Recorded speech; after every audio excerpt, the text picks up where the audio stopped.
Hello students, welcome to another lecture on inflation. This is inflation part 2. In the first part of our lecture on inflation, we had a look on the causes of inflation based on demand and supply factors. And in this we also understood the term inflationary gap, which arises due to excess of demand over a normal supply or lesser supply as compared to normal supply. Both of these concepts we discussed in great detail with various examples in our last lecture. In this lecture, we are moving ahead in our discussion on inflation and we would be discussing the types of inflation, but here the categorization basis is the rate at which inflation rises. So if inflation rises slowly, extremely slowly, or somewhat at a medium pace or at an excessive fast pace, we will give different names to inflation. Let us see. Here in the yellow color boxes you can see the categorization of inflation based on the rate of rise. जो inflation बहुत धीरे धीरे चल रहा है, धीरे धीरे क्या चल रहा है, रेंग रहा है, उसको हमने यहाँ पर नाम दिया है क्रीपिंग इन्फ्लेशन. दिख रहा है आपको ये ब्लू बॉक्स, क्रीपिंग इन्फ्लेशन. तो आमतौर पर 2%, 1 से 2% के बीच अगर महंगाई बढ़े सालाना तौर पे तो हम बोलते हैं कि ये बड़ी रेंगती हुई महंगाई है.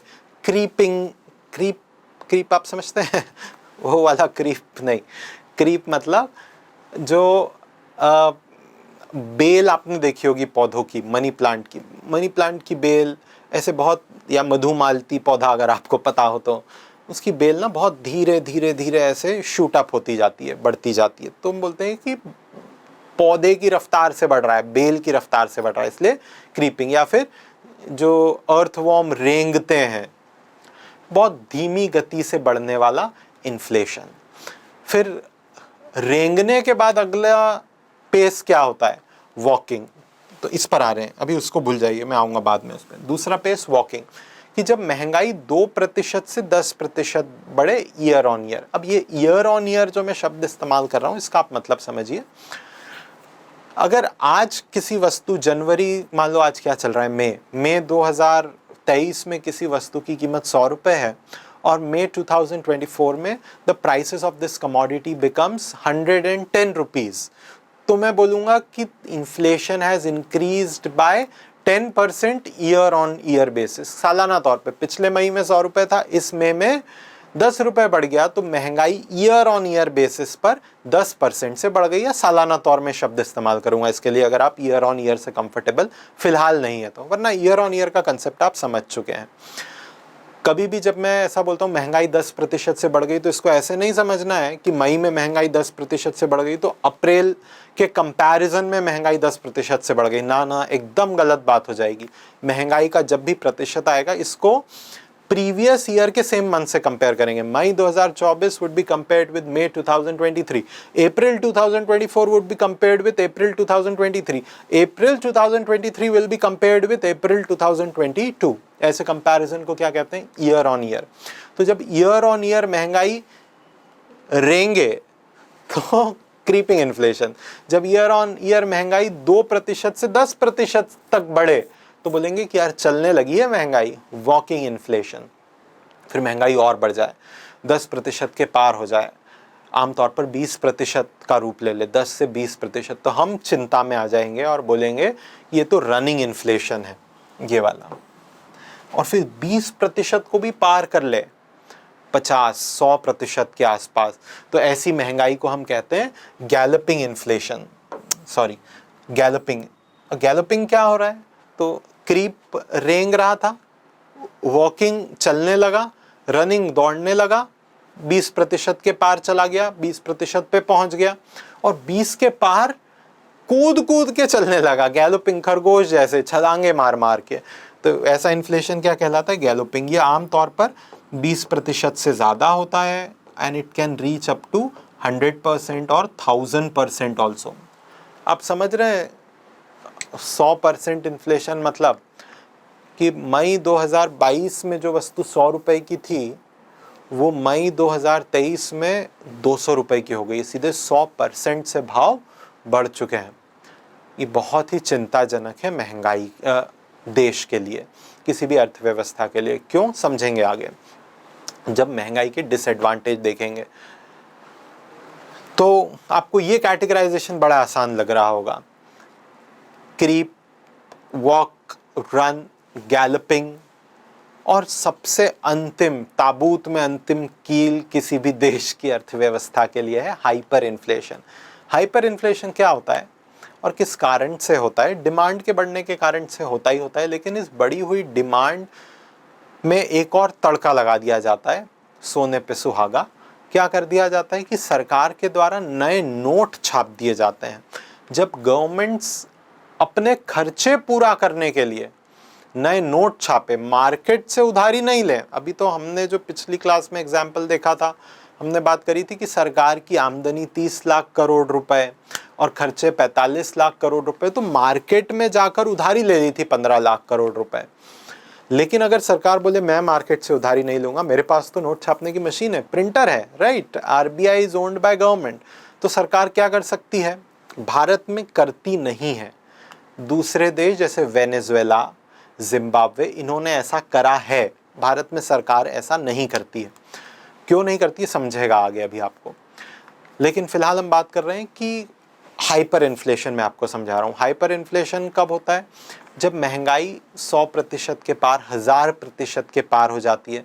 इसका कारण क्या होता है कि जब सरकारें नए नोट छापने लगती हैं। नए नोट क्यों छापेंगी सरकार? क्योंकि सरकार की आमदनी कम है और खर्चे ज़्यादा हैं। हमने देखा 45 लाख करोड़ के खर्चे थे और आमदनी 30 लाख करोड़ की, तो 15 लाख करोड़ कहाँ से लाए? अच्छी सरकारें, जैसे भारत की सरकार। अच्छी सरकारें से मेरा मतलब है आर्थिक तौर पर मैनेजमेंट अच्छा करने वाली सरकार, नो वैल्यू जजमेंट्स हियर। तो आर्थिक तौर पर अच्छा मैनेजमेंट करने वाली सरकारें, ये जो 15 लाख करोड़ की कमी पड़ रही थी, 45 लाख करोड़ के खर्चे, 30 लाख करोड़ की आमदनी, तो 15 लाख करोड़ मार्केट में उधारी लेकर आती हैं और बोलती हैं भैया पैसा दे दो, हम साइन करके दे रहे हैं, तुम्हें ब्याज समेत लौटा देंगे। जो खराब आर्थिक प्रबंधन करती हैं, those governments which have very bad economic management, उन्हें कोई पैसे ही नहीं देता मार्केट में। अरे तू क्या लौटाएगा वापस, तुम नहीं लौटा पाओगे।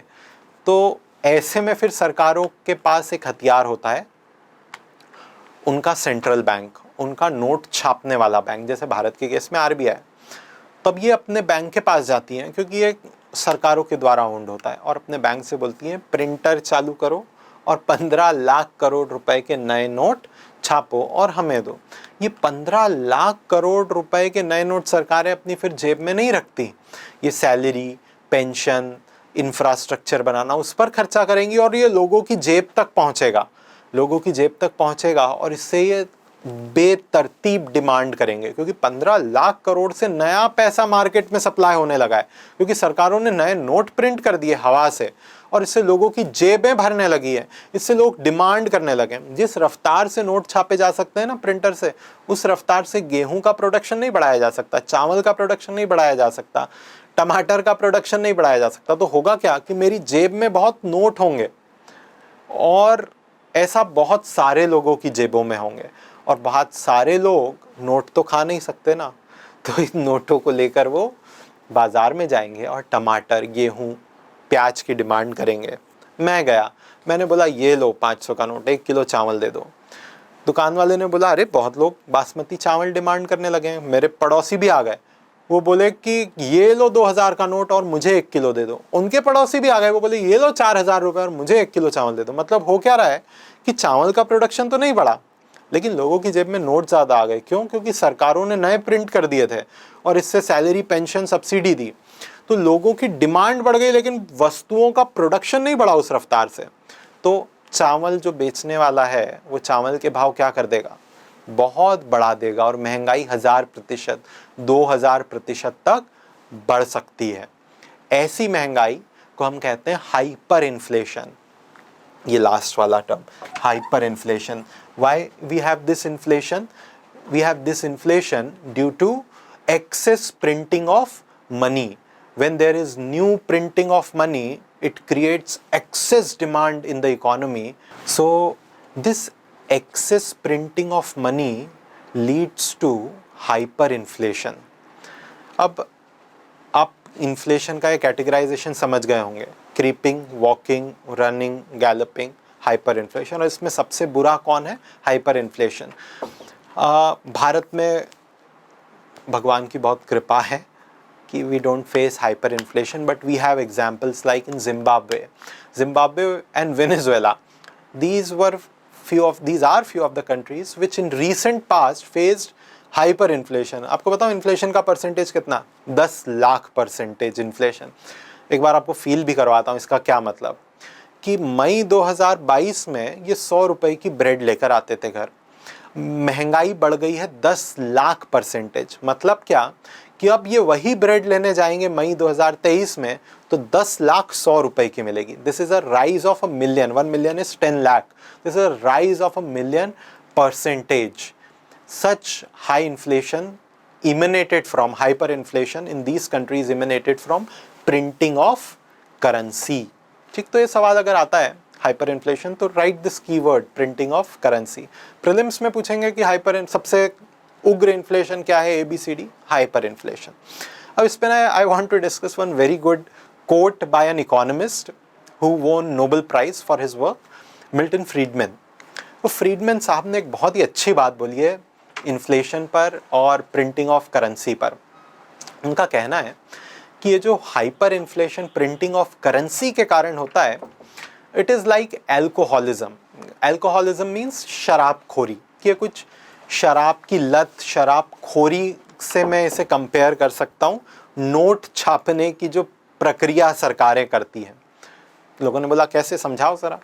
तो कहते हैं कि देखो, जब शराब पीना लोग शुरू करते हैं तो शुरुआत में बहुत अच्छा लगता है, 2 हफ्ते 3 हफ्ते, लेकिन इसके जो दुष्प्रभाव हैं वो इसके बाद आना शुरू होते हैं। ऐसा ही प्रिंटिंग ऑफ करेंसी नोट्स के दौरान भी है। जब प्रिंट करना शुरू करती हैं सरकारें तो शुरू में बहुत अच्छा लगता है कि चलो इसे की सैलरी बढ़ा दी, इसकी सब्सिडी बढ़ा दी, इसकी पेंशन बढ़ा दी। लोगों को भी बहुत अच्छा लगता है कि अरे इस बार ज़्यादा पेंशन आई है, ज़्यादा सैलरी आई है, सरकार ने ज़्यादा बड़ा सीमेंट बनाने का ठेका दिया है, कॉन्ट्रैक्ट दिया है। अच्छा लग रहा है शुरू में, लेकिन जब ये एक्सेस सप्लाई होने लगती है रुपए की तो थोड़े दिनों बाद ये किस रूप में उभरेगा? महंगाई के रूप में, और बहुत बुरी मार पड़ेगी। जैसे चावल वाला एग्जाम्पल, कि फिर तो सभी के जेब में पैसा होगा और सभी लोग एक्सेस डिमांड करेंगे और इससे महंगाई बहुत बढ़ जाएगी। तो जैसे एल्कोहलिज्म में होता है, the good effects come first but bad effects come later. Similarly with hyper inflation due to printing of money, the good effects, you feel good initially but bad effects come later on। Similarly when you stop drinking alcohol, जब आप शराब पीना बंद कर देते हैं तो bad effects come first। पहले बुरा लगता है काफ़ी, आप डिप्रेशन में जाने लगते हैं और it is a very bad state of affairs, you have to take mental help। तो जब शराब, एल्कोहलिज्म आप बंद करते हैं तो शुरुआत में तो बुरा लगता है, लेकिन इसके अच्छे इफेक्ट्स कुछ दिनों बाद, कुछ महीनों बाद नजर आने लगते हैं। Similarly is with printing of money. जब आप नए नोट छापना बंद करते हैं तो शुरू में तो बहुत बुरा लगेगा सरकारों को कि सैलरी नहीं बढ़ा सकते, पेंशन नहीं बढ़ा सकते, लेकिन इसके अच्छे इफेक्ट्स कुछ महीनों बाद दिखने लगेंगे जब महंगाई कम होने लगेगी। तो this is what Milton Friedman beautifully explained in his statement. Let me see this, he was Milton Friedman। I just wanted to give his image for the wonderful quote he has on inflation। आप video pause करके इसे देख सकते हैं, मैं यहाँ पर ज़्यादा एलॉबरेट नहीं कर रहा, मैंने समझा दिया इंग्लिश में, आप पूरा इंग्लिश में पढ़ सकते हैं। हम हमारे वापस कैटेगराइजेशन पर आ रहे हैं और हम बात कर रहे थे इन्फ्लेशन का categorisation based on rate of rise. ये जो येलो बॉक्स में, पिंक बॉक्स एक अलग कैटेगराइजेशन है, उस पर अभी मैं नहीं आया हूँ। येलो बॉक्स आप पूरा समझ चुके हैं, आप लिख सकते हैं। उसी को अगली स्लाइड में कुछ ऐसा बनाया था और फिर यहाँ पर उसके रेट्स लिखे हुए हैं, ये भी आप खुद समझ सकते हैं, मैं पूरा एक्सप्लेन कर चुका हूँ। एक बार इस ग्राफ से इस चीज़ को समझते हैं और मैं इस ग्राफ से एक मिसकंसेप्शन भी दूर करना चाहता हूँ। जनरली मिसकंसेप्शन क्या हो जाता है कि 2% का inflation is creeping inflation and it can never be termed as hyperinflation, और 1000% का inflation is only 1000% and above inflation is hyperinflation। नहीं, जब भी हम इन्फ्लेशन के रेट की बात कर रहे हैं उसके साथ ना हम वक्त की भी बात करेंगे कि अगर 5% महंगाई बढ़ी तो कितने वक्त में बढ़ी। अगर ये 5% महंगाई 1 घंटे में बढ़ गई तो फिर ये हाइपर इन्फ्लेशन है, समझे आप। लेकिन ये 5% महंगाई अगर 5 साल में बढ़ी तो फिर ये क्रीपिंग इन्फ्लेशन है। यहां पर देखिए आप, एक्स एक्सेस पर ना कंसिडर इट एज मंथ्स, ये महीने हैं मान लीजिए आप, और वाई एक्सेस पर ना आप इसे मान लीजिए it is rate of inflation. तो देखो यहां पर कि 3 महीने लगे थे तब जाकर क्रीपिंग इन्फ्लेशन, ये येलो वाली लाइन क्रीपिंग इन्फ्लेशन है, अगर आप देख पा रहे हैं तो कलर डिस्टिंक्शन, ये येलो लाइन है। ये जो येलो लाइन है, 3 महीने लगे थे तब जाकर महंगाई की दर लगभग 15% पहुंची थी, महंगाई 15% बढ़ी थी। उसी को आप हाइपर में देखिए, हाइपर में भी 15% महंगाई हुई है। ये जो ऊपर वाली रेड वाली लाइन है, डी वाली, ये हाइपर इन्फ्लेशन, इसमें भी 15% हुई है, लेकिन ये 1 महीने के अंदर अंदर ही हो गई। मतलब जब महंगाई बहुत तेजी से तो बढ़े, बहुत ज्यादा तो बढ़े, लेकिन ज्यादा भी बहुत तेजी से बढ़ जाए, ऐसी महंगाई क्या होती है, हाइपर इन्फ्लेशन। लेकिन महंगाई अगर ज्यादा भी हो जाए लेकिन बहुत धीमे धीमे धीमे बढ़े, दैट इज क्रीपिंग इन्फ्लेशन। मैं बस ये मिसकंसेप्शन दूर करना चाह रहा था कि आप ऐसा ना सोचे 15% क्रीपिंग इन्फ्लेशन है तो फिर हाइपर इससे ज्यादा ही होना चाहिए। नहीं, अगर किसी देश में 15% इन्फ्लेशन 20 दिन में ही हो गया तो वो हाइपर इन्फ्लेशन के लक्षण है, लेकिन किसी देश में 15% इन्फ्लेशन 15 साल में हुआ तो वो क्रीपिंग इन्फ्लेशन के लक्षण है। ठीक है, तो ये एक और तरीका इन्फ्लेशन को समझाने का कि जब रेट ऑफ राइज बहुत ज्यादा हो, हाइपर इन्फ्लेशन, जब रेट ऑफ राइज रेंगने की रफ्तार से हो, that is creeping inflation. Friedman साहब पे तो हमने बात कर ली, आगे बात करते हैं आखिरी प्रकार की मिसलेनियस टाइप्स। 2 मैंने यहां पर टाइप दिए हैं, एक स्क्यूफ्लेशन और एक स्टैगफ्लेशन, इस पे भी बात करते हैं। अब पहले स्टैगफ्लेशन पे बात करते हैं क्योंकि I have a bit to explain in this case. What is stagflation? ये भी एक प्रकार की महंगाई है, लेकिन एक खास सिनेरियो में नजर आती है। ये दो शब्दों से मिलकर बना है। हम बात कर रहे हैं मिसलेनियस टाइप की महंगाई की। We have divided it in 2 categories, stagflation and skewflation. First I am discussing stagflation. It is made up of 2 words, stagnant economy plus inflation. What is stagnant economy? ठहरी हुई अर्थव्यवस्था। What is ठहरी हुई अर्थव्यवस्था? ऐसी इकोनॉमी जिसमें नया production नहीं हो रहा, जिसमें प्रोडक्शन बढ़ नहीं रहा, जितना हो रहा था शायद वहीं पर है, या फिर जितना हो रहा था प्रोडक्शन उससे कम हो रहा है। अब प्रोडक्शन हो रहा है इसका क्या मतलब? मान लीजिए किसी देश में एक पेन और एक पेंसिल बन रहा है और कुछ भी नहीं बन रहा, एक पेन 1 रुपए का, एक पेंसिल 2 रुपए की है, तो मैं बोल रहा हूँ 2 रुपए का प्रोडक्शन हो रहा है। अगले साल इस देश में 10 पेन बन गए और 10 पेंसिल बन गई 1-1 रुपए की, तो मैं बोलूंगा कि 20 रुपए का प्रोडक्शन हो गया है। देश जो 2 रुपए का प्रोडक्शन करता था वो 20 रुपए का प्रोडक्शन कर रहा है। इसी को हम जीडीपी कहते हैं, टोटल वैल्यू ऑफ प्रोडक्शन। तो मैं कहूंगा कि देश की जीडीपी 2 रुपए से 20 रुपए हो गई है, मतलब 10 गुना बढ़ गई है। ये ठहरी हुई है क्या? नहीं भाई, ये तो भागती दौड़ती उछलती कूदती है। लेकिन अगर इस देश ने इस साल 20 रुपए का प्रोडक्शन करा और अगले साल भी 20 रुपए का ही प्रोडक्शन करा, उसके अगले साल 19 का करा, फिर 21 का करा, फिर 17 का करा, फिर ठहरी हुई सी अर्थव्यवस्था है कि यहाँ प्रोडक्शन की वैल्यू नहीं बढ़ पा रही है। ऐसी स्थिति को क्या कहते हैं? स्टैग्नेंट इकोनॉमी, जहाँ जीडीपी बढ़ नहीं रही है, या तो बढ़ नहीं रही है उतनी है या फिर कम हो रही है। 20 रुपए के प्रोडक्शन से 17 पे आ जाती है, 17 से 15 पे आ जाती है, ये भी स्टैग्नेशन, ठहराव का लक्षण है। तो ठहरी हुई जीडीपी मतलब जब प्रोडक्शन की वैल्यू ना बढ़े, is a case of stagnation.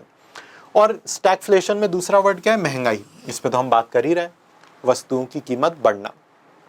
आमतौर पे जब जीडीपी बढ़ती है, एक बढ़ती हुई जीडीपी, जब प्रोडक्शन बढ़ता है तो इस दौरान इन्फ्लेशन बढ़ेगा। मतलब सिनेरियो कैसा होता है कि ये जीडीपी है और ये इन्फ्लेशन है, दोनों साथ में चलते हैं। जीडीपी अगर बढ़ रही है तो इन्फ्लेशन भी बढ़ेगा, और अगर जीडीपी कम होने लगती है तो इन्फ्लेशन भी कम होने लगता है।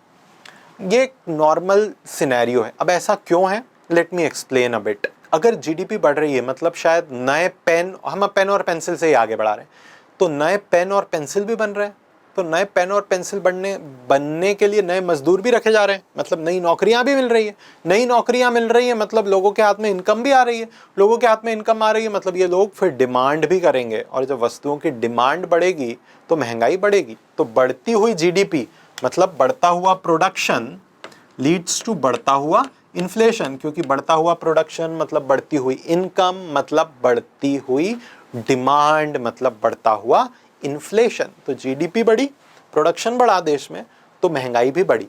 और प्रोडक्शन कम हुआ कि यार पहले 20 पेन बनाते थे अब 10 ही बना रहे हैं, तो 10 मजदूरों को भी बाहर कर देंगे नौकरी से, मतलब लोगों के हाथ में अब आमदनी कम है। आमदनी कम है मतलब डिमांड भी कम करेंगे हापुस आम की, तो हापुस आम की कीमतें भी गिरेंगी, मतलब जब जीडीपी गिरती है तो महंगाई भी गिरती है। ये नॉर्मल सिनेरियो है, ठीक। ऐसा आम तौर पे होता है, लेकिन जो एक एक्सेप्शनल सिचुएशन अराइज हो जाती है वो है स्टैगफ्लेशन। स्टैगफ्लेशन में पता है क्या हो रहा है, वो तो नॉर्मल सिनेरियो था, मैं अब आपको यहाँ पर एक एक्सेप्शनल सिनेरियो बना रहा हूँ कि जीडीपी तो कम हो रही है या उतनी है, ये सेम है या कम हो रही है, लेकिन इन्फ्लेशन बढ़ता जा रहा है। This is a situation of stagnant economy plus inflation.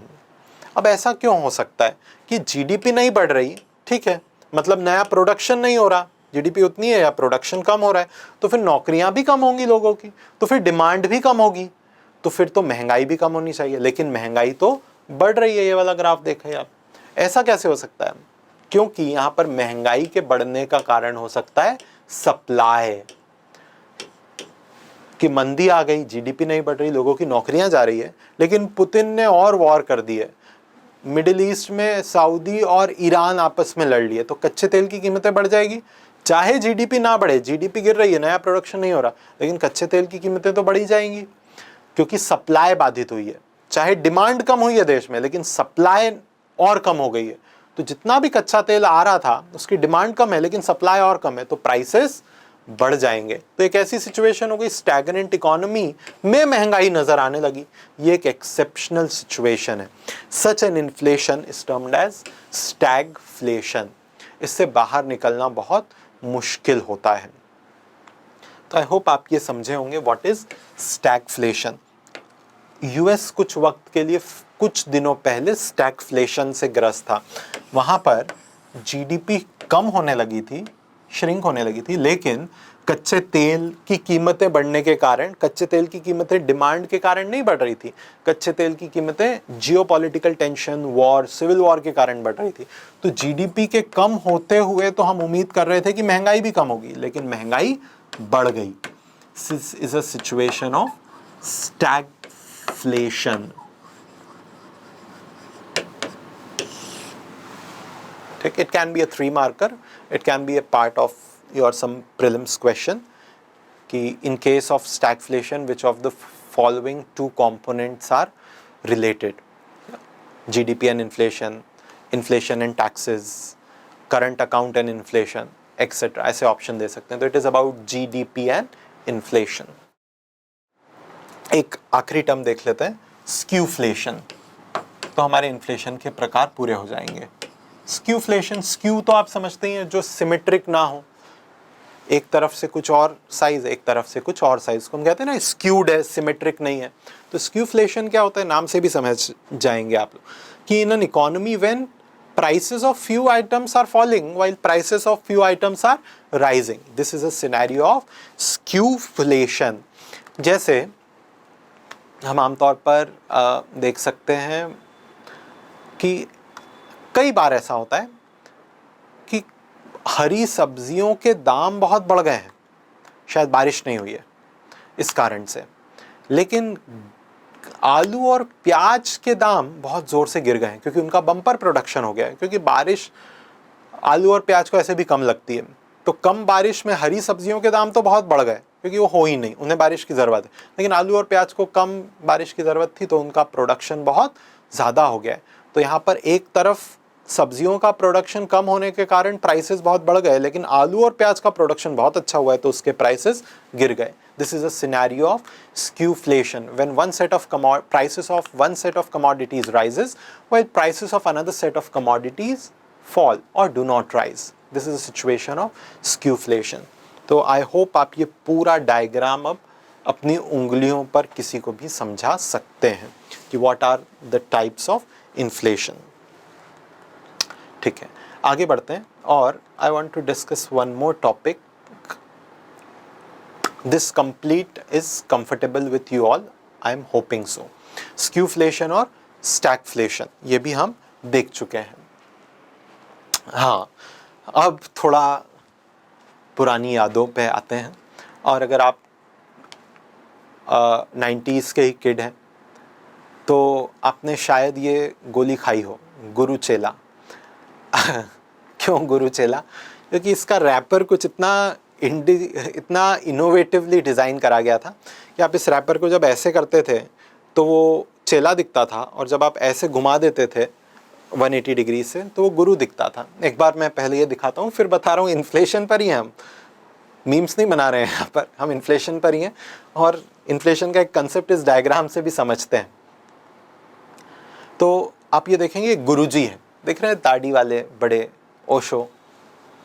इसी रैपर को जब मैं घुमा देता हूँ, उल्टा कर देता हूँ, एक चेला बन गया है. मैंने कोई चेंज नहीं करा है इमेज, सिर्फ उसे 180 डिग्री घुमाया है.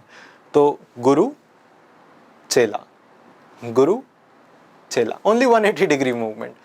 मैं यहाँ कहना चाह रहा हूँ कि जब हम चीज़ों को एकदम उल्टा करते हैं तो भी कुछ लॉजिकल चीज़ उभरती है उससे. गुरु से चेला उभरता है और चेले से गुरु उभरता है. ऐसे ही जब मैं इन्फ्लेशन पे बात करता हूँ तो इन्फ्लेशन का जो एकदम उलट है उस पर भी तो बात करना बनता है, दैट इज़ डिफ्लेशन.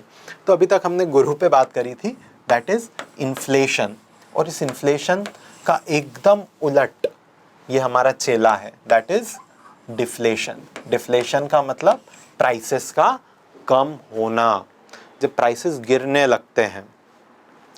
अब आम तौर पर जैसे ही मैं क्लासेस में ये बोलता हूँ कि डिफ्लेशन मतलब प्राइसेस कम होना, तो फिर लोगों के चेहरे पर मुस्कान आने लगती है और उन्हें बहुत अच्छा लगने लगता है. तो क्या डिफ्लेशन हमेशा अच्छा ही है, प्राइसेस का कम होना? नहीं.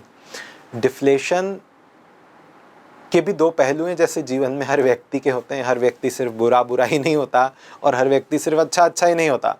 अच्छे और बुरे का मिश्रण होता है. Similarly is the case with deflation. अगर प्राइसेस कम हो रहे हैं तो एक हद तक ही अच्छा है, लेकिन अति तो किसी भी बात की बुरी होती है ना. हमने पढ़ा है 8th क्लास में दोहा कि अति का भला न बरसना, अति की भली न धूप, अति का भला न बोलना, अति की भली न चुप. Right?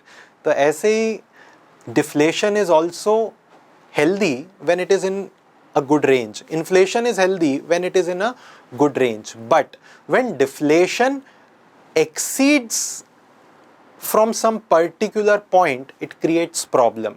Why it creates problem? Or I can say when deflation exceeds, मतलब जब भाव अत्यधिक गिर जाए तो फिर ये बीमारी के सिम्टम के तौर पर हमें इसे समझना चाहिए. एक एग्जाम्पल लेते हैं. मान लीजिए मैं कूलर खरीदने गया और कूलर की कीमत मुझे भर गर्मी में गया, ठंड में नहीं गया. हाँ, भर गर्मी में कूलर खरीदने गया मई में और 10,000 प्राइस था. मैंने बोला कि कितने में दिया? मैंने बोला 10,000. मैंने नहीं लिया. फिर अगले दिन मैं वहाँ से जा रहा था वापस, उस पर बिका नहीं था वो, और मैंने बोला कितने में दिया? वो बोले 9 में ले जाओ. फिर भी नहीं लिया मैं आगे चल दिया. फिर अगले दिन मैंने देखा वही कूलर पड़ा हुआ है और उसने 7,000 का बोर्ड लगा दिया है. मैंने फिर भी नहीं लिया. फिर अगले दिन मैं गया और उसी सेम कूलर और 5,000 का बोर्ड लगा दिया. मतलब आप समझ रहे हैं क्या हो रहा है यहाँ पर प्राइसेस कम हो रहे हैं. फिर अगले दिन मैं गया और वही कूलर नहीं बिका और 2,000 का बोर्ड लगा दिया, फिर भी नहीं बिका. मतलब प्राइसेस कमतर होते चले गए. तो बहुत खुशी की बात है? नहीं, अब चिंता की बात है. एक हद तक ठीक था, 10 से 7, लेकिन अब चिंता की बात है. क्यों? क्योंकि ये बता रहा है, ये एक बुखार की तरह है, प्राइसेस का अत्यधिक कम होना. क्यों बुखार की तरह? क्योंकि बुखार अपने आप में बीमारी नहीं है, प्राइसेस का कम होना अपने आप में समस्या नहीं है.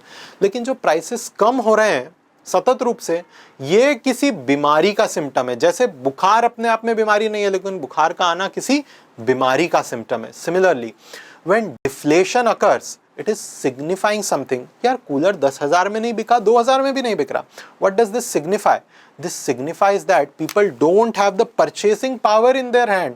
लोगों के पास शायद नौकरियां नहीं है जिससे कि वो 2,000 का कूलर भी डिमांड कर सकें, अफोर्ड कर सकें। चूंकि लोग 2,000 का कूलर भी डिमांड नहीं कर पा रहे हैं, इट शोज कि there is a problem of unemployment because people are not earning enough. This unemployment is the disease, ये बीमारी है। और इसका सिम्टम किस रूप में हमें नजर आ रहा है, प्रकट हो रहा है? In form of deflation, falling prices. So deflation is a symptom. Till one point it is good enough, but after some time it creates problem. That's why it is always healthy to be in moderation. अति किसी बात की अच्छी नहीं होती, नहीं महंगाई की, नहीं डिफ्लेशन की, नहीं महंगाई की, नहीं मंदी की। तो डिफ्लेशन के क्या एस्पेक्ट्स हैं? जैसे हमने इन्फ्लेशन के एस्पेक्ट्स पढ़े, ऐसे ही हम डिफ्लेशन के भी एस्पेक्ट पढ़ेंगे। डिफ्लेशनरी साइकिल समझेंगे, डिफ्लेशनरी गैप समझेंगे, और फिर towards end of the lecture I would be covering some difference, some advantages and disadvantages of inflation, deflation. So we would be continuing in our next lecture. Thank you.